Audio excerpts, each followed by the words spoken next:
They slipped, almost without knowing, into a cadence that would measure their days.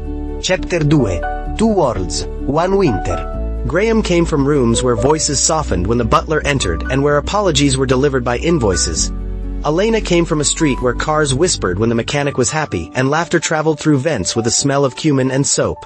He brought her to a hockey game, a ritual in his crowd, where he explained rules more complicated than they looked. She brought him to the ice rink behind the public school, where children in mismatched mittens outskated the cold. He stumbled, a prince out of practice. She gripped his glove with the bravado of someone who had learned to make a stage of any patch of light. They walked in loops for hours, talking about careers like they were recipes.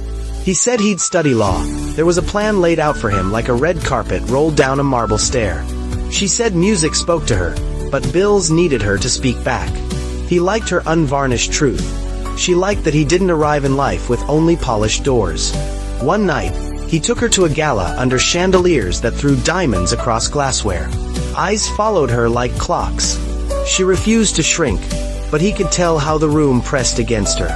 Another night, she took him to a family dinner, where a teapot stood in like an extra grandmother and everyone talked at once. He ate too much and listened to stories at a table that made room simply by pulling it closer. They fell in love the way winter sneaks in.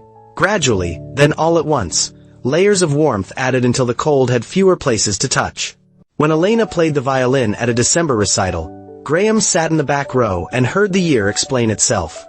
He recognized, in her bow's sweep, a courage that made his own ambitions look smaller if he didn't carry them with care.